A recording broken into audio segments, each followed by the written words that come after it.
Coming up next on Positively Connecticut, horses and history. It's Connecticut's cavalry, and I'm joining up. We'll Positively Connecticut stories and more next on CPT. Hi, I'm Diane Smith on the shores of the Niantic River. This is all part of Camp Rel, the National Guard training facility. This site has been used to train Connecticut troops since before the Civil War. Today, this nearly 90-acre camp houses military barracks, training facilities, even a parade field. The camp, usually named in honor of the current governor, has changed names 65 times over the years. Members of the National Guard aren't the only ones who train here at Camp Rel. Every summer you'll find troopers from Connecticut's 1st Company Governor's Horse Guard. They're a mounted group looking for a few good men and women.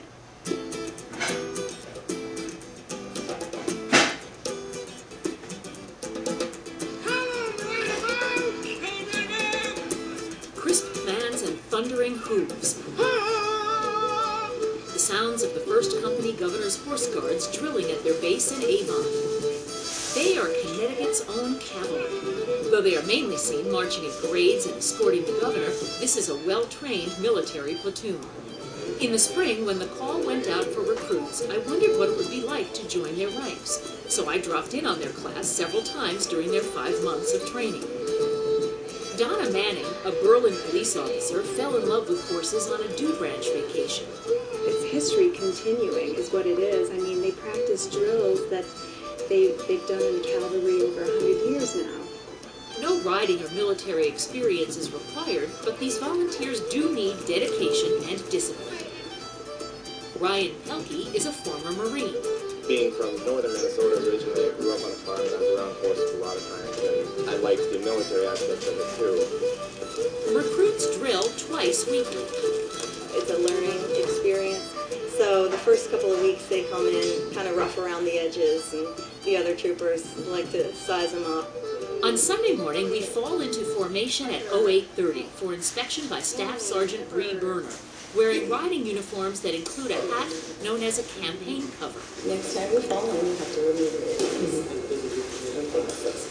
Thank you for joining us. Thank you, Staff Sergeant. Horses are assigned, and we report to the tack room to collect ditty bag, halter, bridle, blanket, and a U.S. Army cavalry saddle stamped 1917. Nobody else does things the way we do it in the cavalry tradition. Everything is very team-oriented, very squad-oriented. My mount for the day, Fire, is a nearly black standardbred, the horses you see in harness racing. Most of these donated horses had previous careers. Grooming and tacking up are all done in precise cavalry fashion.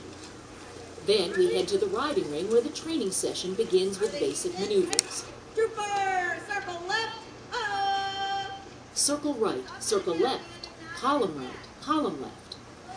First while walking, then trotting, then at a canter. On Thursday nights, the recruits learn about caring for the company's 28 horses.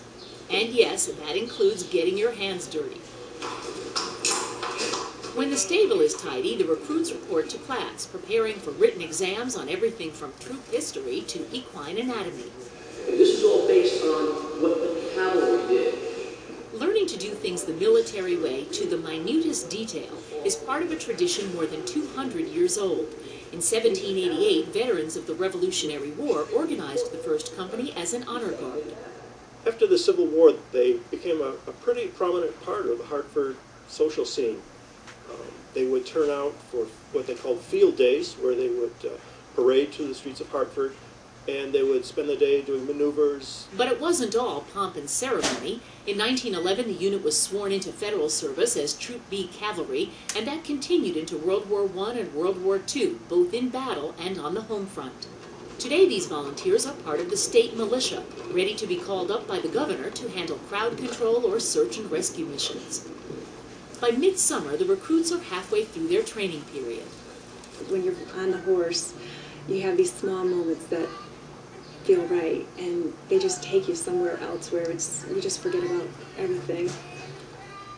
I see people who have really made a transition into military life, into their equestrian ability to control a large animal, where they were very timid in the beginning and and some of them even afraid of some of these large horses, have learned a lot of skills.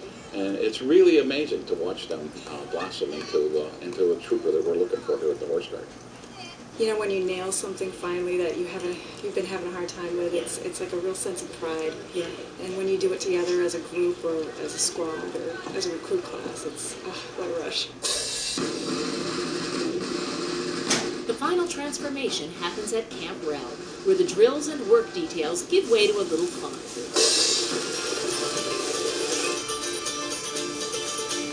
After months of training and a week at camp, the recruits are awarded their spurs, becoming full-fledged troopers.